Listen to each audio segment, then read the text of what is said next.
Ladies and gentlemen, boys and girls, children of all ages, this is At the Helm Sports. I'm your host, Derek Helm. Thank you for joining me for episode 156. Please be sure to follow and subscribe on Apple Podcasts and Spotify. Leave those 5-star reviews, would be greatly appreciated. If you're watching on YouTube, hit the like button, subscribe to the channel. In the comment section, let me know who's your favorite play on DraftKings this week at the wide receiver position, because I think it's going to be pretty spread out. There looks to be some good plays, but nobody that really stands out tremendously at this point. So let me know down in the comments.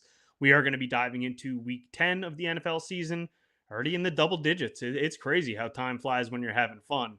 But we're going to go game by game, break down everything from a DraftKings standpoint, all the plays, all the strategies, all that good stuff. Last week was brutal. I mean, I just continue to get murdered by quarterbacks. It's just killing me. Played a little bit too much Dak, obviously.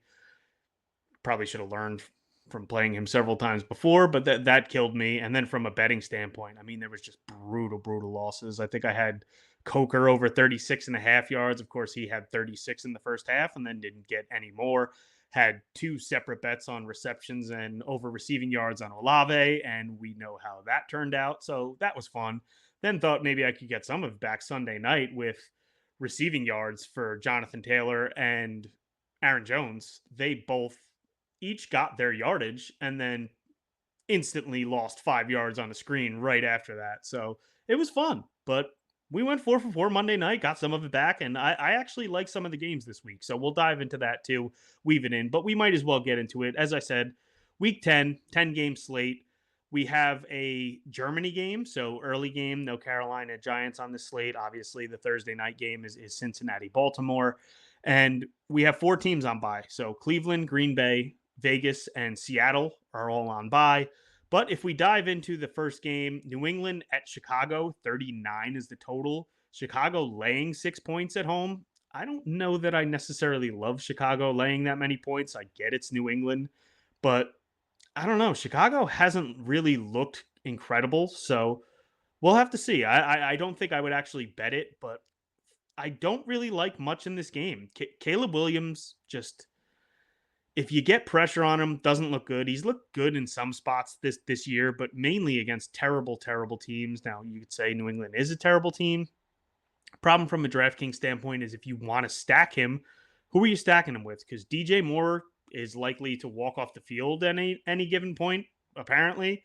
6,300, not a terrible price for him, so maybe you could make a case for it, but Keenan Allen, 5,400, doesn't look great. Adunze finally had a good game, 5,200.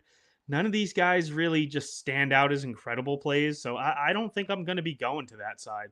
Might play some DeAndre Swift. I think he's involved enough, and New England is bad enough against the run. 6,500, I don't think is a terrible price for him. So that's probably all I'm looking at on the Bear side. I'd honestly probably rather stack Drake May than I would Caleb. 5,800 is an incredible price, but I do think that he has some talent, and his receivers are really cheap. Demario Douglas, is going to be involved, 4,400. Then you can just throw Hunter Henry in there at 3,900. There's really not a ton of cheap tight end plays on the slate, so I do think that he could potentially be in play. He's been involved enough here lately, especially with May. So something to consider there. And then I do think you can make a case for Ramondre here at 6,400, $100 less than Swift. Guy scores a ton of touchdowns, and it's a 6-point spread, but if I think this game is going to be a little bit closer, maybe he does get some scoring opportunities. So I think you can make a case for Stevenson at 6,400, and being the fact that they are big underdogs on the road, I don't think a lot of people get there. So that's really all I'm looking at in that game. Really don't love it. Next one is a little bit difficult for me. I don't really know. I could see this going a couple different ways, but we have Buffalo, 4-point favorites on the road in Indy. 46 and a half is the total, so a pretty healthy total here. But, we have similar issues that I just said with Caleb. Josh Allen, 7,700, but who do you pair him with? Amari Cooper banged up dealing with the wrist. Keon Coleman banged up dealing with the wrist. Now, if one of those guys can't go, it gets a little more condensed. So you can definitely make a case there if they can't go, to go Shakir and McBride and just be on your way. I think that would be a little bit more enticing. And then you definitely can just play Josh Allen by himself. But I don't know. I worry a little bit about this game, about Indy really being able to keep up too much. Now, James Cook, I definitely think is in play as favorites on the road. You know, he's should get plenty of opportunities. 7,000, I think, is still a good price for him. His price really hasn't changed much over the past couple weeks, so I do like Cook. Ray Davis, you know, obviously has some big play upside. It has been getting mixed in, but I just don't think that I would play him. So for me, it would probably be Cook. Would consider maybe some Allen stacks if one of these wide receivers can't go, but I'd probably just rather play Allen naked. And then on the Indy side, I really don't like much either because Buffalo has been pretty good defensively, especially against the pass. I love Jonathan Taylor, 7,500. I do think that you can run against this Buffalo defense. So he could make a ton of sense here. And at 7,500, I don't know how much ownership he picks up. So he would probably be my preferred play. Pittman at 6K, Josh Downs at 6.2. I mean, I'd rather these guys in the 5K range. I really don't think I'm going to go there this week with them. So for me, it would probably be, I mean, it'd be a little expensive for a skinny stack is 7K for James Cook, 7,500 for Taylor. And maybe if that's your exposure to this game in a dome with an okay total, but just to touch on that, there's not a lot of games that have high totals this week, so we might not see incredible game environments. And with only 10 games, it could be a lower scoring slate. So maybe you don't have to overstack some of these games. I mean, if you see one that stands out far and away to you, maybe you can go there. But I wouldn't force bringbacks this week. You know, if it makes sense pricing wise and just in your stacks, then sure, go for it. But I wouldn't go out of my way to make sure that I'm bringing it back all here. And it might just be a better week to focus more on the plays that you like rather than really emphasizing stacks. But that's really all I'm looking at here. And I do think, especially if Taylor is not high owned, he will be one of my highest owned running backs this week. Next is a game I think you can make a case to stack. Now, as of right now, we have Minnesota 4-point favorites on the road. 47 is the total in Jacksonville. 47, a good total, one of the higher totals on this slate. But Trevor Lawrence banged up his shoulder, non throwing shoulder last week. Questionable. Looks like he's going to be fine, going to be able to go. But if he's limited, then maybe that kind of hurts the chances of this game really living up to this total and going back and forth. But Darnold has kind of looked a little bit more like Darnold recently. Still productive enough, though. I think you could go there at 6,200. Obviously, Jacksonville just gives out free passing yardage on defense. So you definitely want to target them in the passing game. So if you wanted to go Darnold, obviously Jefferson 8,800 should be pretty popular and in a great matchup. So do like that. Addison's only 5,300. Incredible catch last week, but he's still involved enough. I think you can make a case to go there. And then Hawkinson only played a little over 40% of snaps last week in his first game back, but playing over 40% after being out for a year, not terrible. He's only 4,700, had 4 targets. So if he's a little bit more involved here, I think it would make it.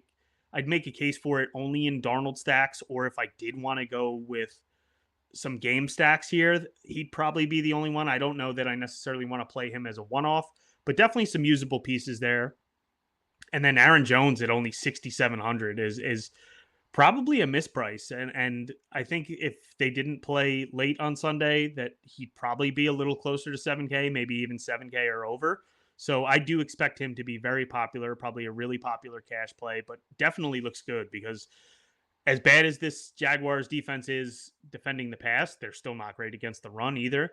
But I think if Trevor Lawrence gets a clean bill of health or is at least fine and not going to be limited, 5,400 is a pretty good price for him. Hasn't looked great this year, but just seems to continually get there from a fantasy standpoint, especially recently. Now, the issue is this Vikings defense can definitely get pressure. They blitz a lot. Lawrence doesn't look great under pressure, but just we see him continue to get there in garbage time, and Minnesota is not afraid of giving up a lot through the passing game. So I do like that. Now they are not a great defense to run on, so I don't really like ATN or Bigsby, who are both banged up here. So I'd probably rather go with a Trevor Lawrence stack. Brian Thomas apparently is a little bit banged up. Gabe Davis is a little bit banged up, so definitely got to keep an eye on them. If for some reason they can't go, Probably would want to stay from away from the Jacksonville side altogether, unless you just wanted to play Ingram and hope he's hyper targeted. But Ingram 5,300, little expensive for tight end. But I do think some of the tight end plays on this slate are up in this little bit higher range this week. So I think Ingram is definitely in play, especially from a cash game perspective.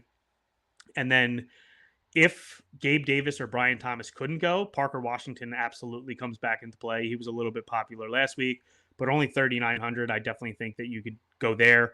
So if you wanted to go with Lawrence Stacks, it can definitely get pretty cheap here. If you wanted to go with a Parker Washington Ingram or even a Brian Thomas and Ingram, I think Lawrence's price, it helps in your overall salary and your loaner or your overall salary in your lineups. And then you could bring it back, obviously, with an Aaron Jones or a Justin Jefferson, or if you wanted to save some money, Addison. So there's definitely some playable pieces in here and definitely some ways you could play around stacking this game. Probably one of the few games that I really do think that you could maybe go a little bit all in on and stack a bit. But interesting to see. I want to see how much ownership it gets. Next is Denver at Kansas City. Don't really have a lot of interest in this one. 41.5 is the total. KC, 8-point favorites at home. I mean, obviously, Kansas City has been rolling and doesn't look like they're going to lose a game, right? But I don't know. In division, laying 8 points, coming off a short week. I don't love it here. Now, Patrick Mahomes is only 6,600. So I do think that some people will go there because obviously of how cheap he is. And then the fact that DeAndre Hopkins just had the game that he had.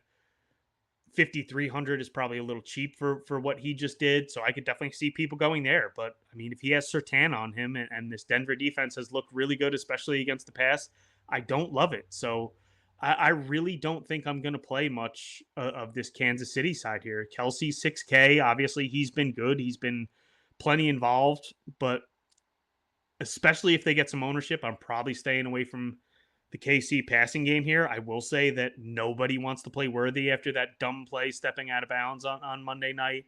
So 6,100, if everybody is going to Hopkins, he could be an interesting leverage play, but not really going out of my way to play any of those guys. Kareem Hunt, a little banged up, but 6,600 for him. I think he's potentially in play. Denver hasn't been great defending the run. They haven't been terrible, but I do think that as heavy favorites on a short week, they could just look to give him the ball a little bit here, rely on him, especially down by the goal line. So I don't hate that. And then this Kansas City defense is for real. So I really don't like anybody on the Denver side.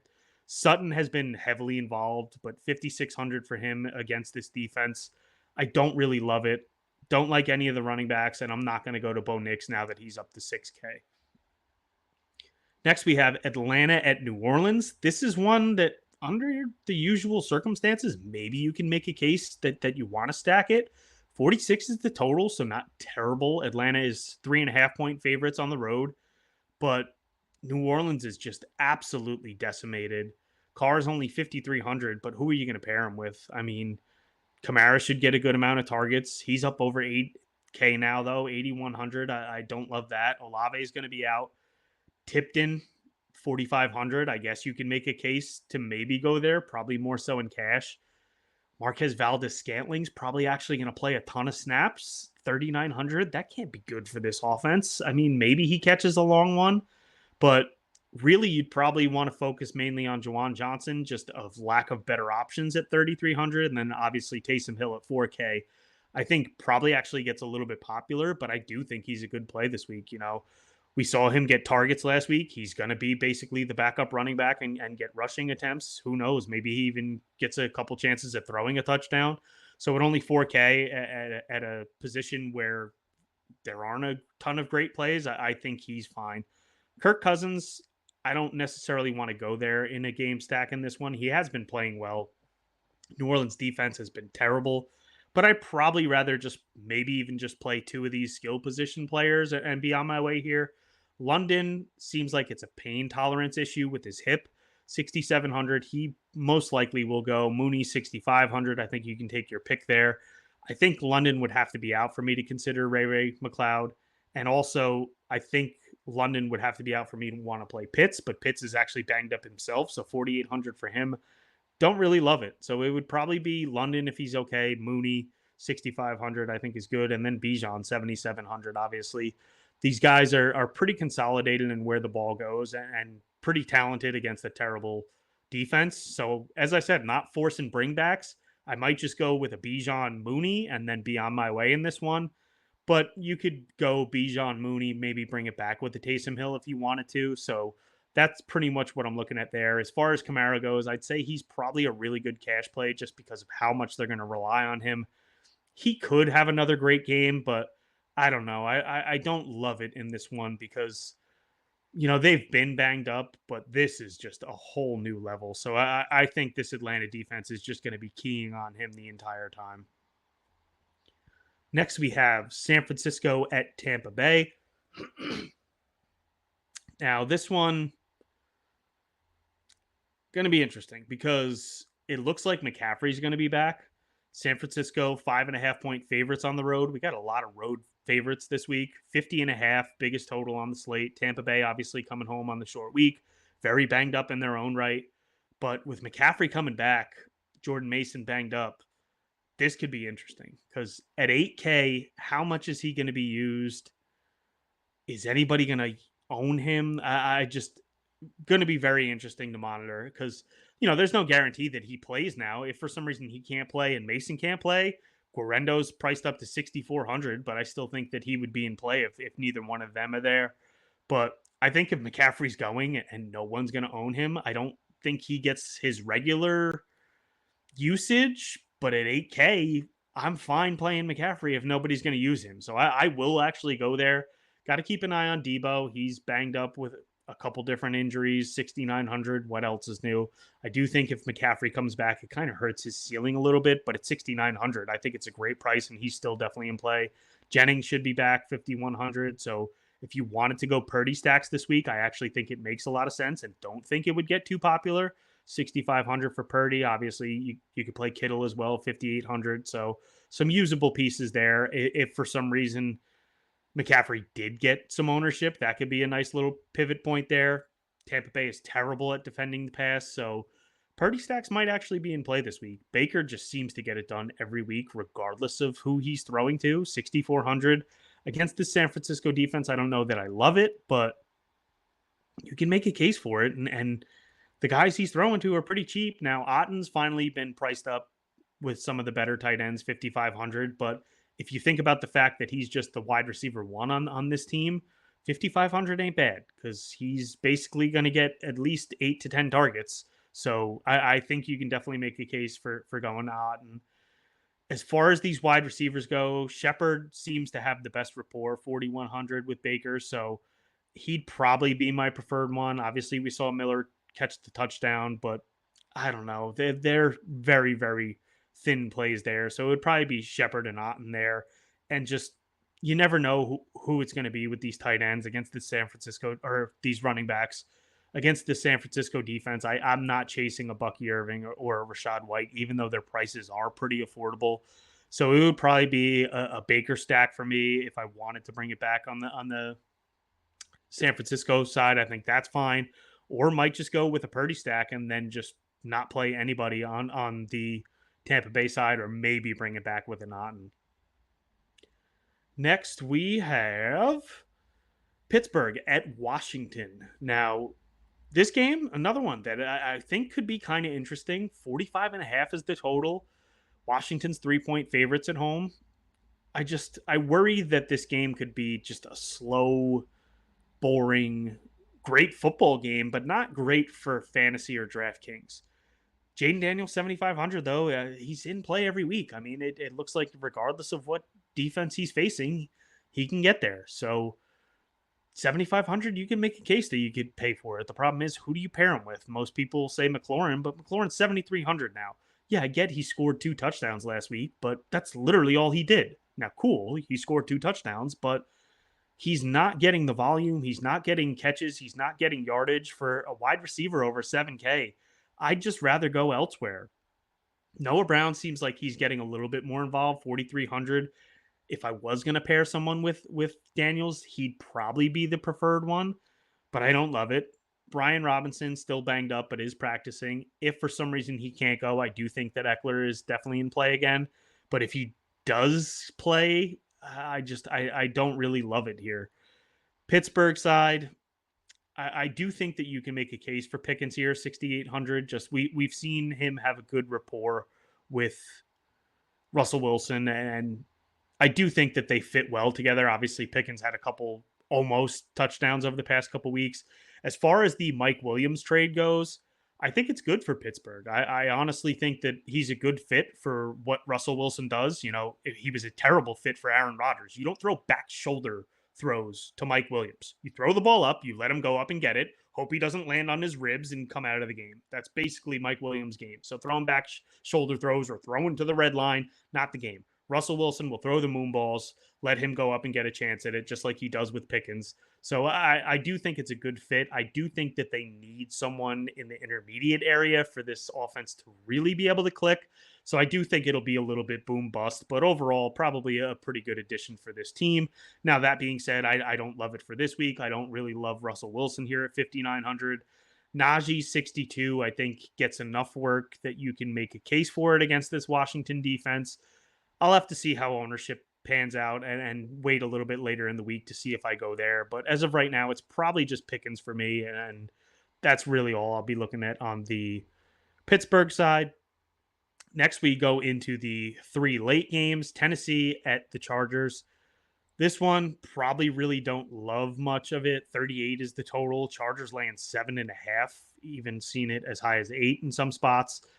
Levis could be back, so I do like the Chargers to win this game. Actually, have been looking at a couple. What the hell was that? Apparently, there's things moving around over there, so that's cool. If I die, I die. You know. But anyways, Levis might be back, so that's pretty scary in itself. I do think that I like the Chargers here. I don't love them laying this many points. Maybe more of a teaser piece, money line parlay, something like that. So really, there's nobody that I would play on the Tennessee side. Justin Herbert's only 5,200. They've been throwing the ball a lot more lately, so you can make a case for that. Pair him with Lad McConkey or Quentin Johnston, but the problem is Johnston's been getting there from a touchdown standpoint, but similar to McLaurin, he's been getting the yardage. He's just not getting a ton of targets or a ton of receptions. So I don't know how sustainable that is. Lad McConkey had the big game and was good when Johnston was out, but how much is he going to be used? So it's hard to know who to pair Herbert with. Herbert might just be a better cash play. Obviously has a little bit that he can offer with his legs and has been throwing the ball well. So I don't really love it, but it could potentially be in play. And then Dobbins looked pretty good last week. 7,200. I don't love the price, but if they're huge favorites and they just decide to rely on him late in this game, I do think that he could potentially get there.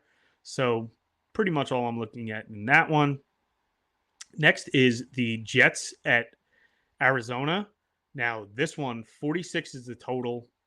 Arizona 1 point favorites at home. Obviously, Arizona's been playing pretty well. The Jets looked a little bit better last week, but I don't love Kyler against this defense. Just hasn't really been running enough. Maybe against this defense, he does start running if they can get some pressure on him. So 6,300, not a terrible price for him. Don't love Marvin Harrison against this defense. I would probably only play McBride, 5,700. I do think that he could potentially do something against the Jets. And then I love Connor, but now he's banged up all of a sudden. So definitely got to monitor that. If he's okay, though, 6,500 is a great price for him. If he can't go, I don't think it's just automatically Benson steps into 75% of the work. We saw DeMercado involved quite a bit, especially in the passing game. So 4,800 and 4,600 for the two of them. Maybe they come into play if you want to stack this game, but I I hope that Connor is just healthy and fine and that we can go there because he's broken the most tackles this year, and this Jets defense has trouble tackling. So I do think that he is a very good play if he can go. Brees Hall, 7,600, obviously incredibly involved and should be pretty popular here. Probably a cash play. If he gets super high owned, I actually like Aaron Rodgers stacks quite a bit this week against this Arizona defense. They don't get a ton of pressure. Rodgers looked good last week, 5,700 for him through 3 touchdowns. Obviously, Garrett Wilson, 7,200. Maybe the price keeps some people off of him, thinking that last week was a little bit fluky. But since Devontae Adams has come to town, he has looked great. And Devontae Adams at some point here is going to have an explosion game. So 7,000 for him. I think you can make a case for that at 5,700 only for Rodgers. You pair him with the two of these guys and be on your way. I mean, Adams just continually gets target, and they're just missing. So we saw the long one towards the end of the game last week, but I'd expect a big game coming from him at some point. So if you just wanted to pair Adams with Rodgers or a Wilson with Rodgers, or if you wanted to go with the both of them, I think it's pretty condensed and you can make a case for it. So I do like Rodgers stacks this week quite a bit, especially if Brees Hall is going to get some ownership here. But like I said, I don't know that I'm going to play the Kyler side. I don't love Marvin Harrison. It would probably be Connor and McBride for me on the Arizona side, and then the four Jets would be in play for me. I could see people making a case for Conklin, only 3,400. Ruckert has kind of been involved, but if you are stacking Aaron Rodgers, then I think it would make sense. I don't think I would play Conklin as a one-off though. Last game on the slate, Philly at Dallas probably could have been a fun game. Probably would have been the highest on the slate. Probably could have been back and forth with Dak, but Cooper Rush probably going to play. Jerry's talking about Trey Lance getting out there. Speaking of Jerry, what are you doing, guy? Just stop. Just stop it. Stop it. Jalen Hurts, 7,800. The price is pretty elevated. I don't know how much they're pushed in this game. They play Washington on Thursday, so could be a bit of a look ahead spot. You know, that could be for the division. So I don't know how crazy they go in this game. Saquon, I mean, that play was ridiculous. 8,300. I definitely think that he gets some steam here. People will probably play him. Obviously, he's a freak of nature, getting a ton of work. So 8,300, I do like that quite a bit. AJ Brown, 8,200. Looks like he's going to be able to play. Was practicing, so that's good. Definitely helps if you do want to play Hurts, but I don't think you can stack Hurts obviously with both of them, and it gets very expensive with 8,200 for Brown. They thought that Brown might be out, so they priced up Devontae Smith 7,800. So it gets pretty expensive quick. So I don't really like a lot of this game. Goddard, I don't think he's going to be back. 4,500. Calcaterra hasn't done anything in his absence. I mean, maybe you can just play Jonathan Mingo because obviously he's incredible and they got a steal trading for him for a fourth round pick, right?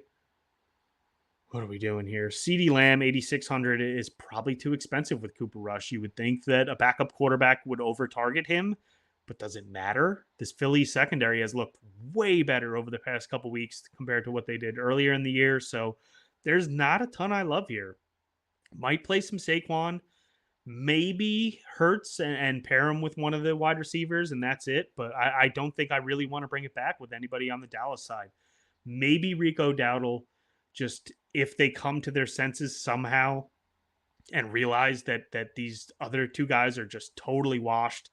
He's used in the passing game. He does have a little bit of a big play upside, so maybe you make a case for it there. But that's pretty much all we're looking at. So 10-game slate, as I said, I wouldn't completely go out of my way here overstacking everything. You know, if your gut is telling you there's some good plays, just play those plays. Don't go out of your way to make a stack work.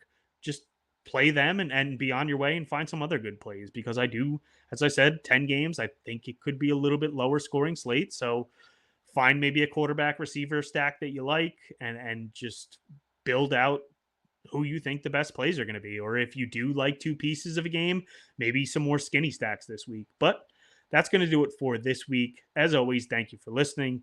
Check out thehelmsports.com. Have my cash right up over there, my bets tab. TheMadLabMMA.com. As soon as I make a bet, goes right into Discord over there. Have the Contrarian Corner right up, which has been pretty good the past couple weeks. Although last week I did make a case to play Bryce Young. Sorry about that. Yeah, I saw people playing Minshew, and I was like, well, if people are paying down, let's just pay down. There's a reason those guys are 45 and 4,400. We'll just keep it there. But check out yardsperfantasy.com. Cash right up over there as well. And obviously, the Helm Sports Substack has been on a bit of a hiatus, but I'm going to try and keep getting stuff out there. So thank you, everyone that supports. Make sure you subscribe to the channels and everything. Hit those like buttons, 5 stars, blah, blah, blah, blah, blah. But that's going to do it for this week. As always, thank you for listening. I'm your host, Derek Helm. And remember, just have fun out there.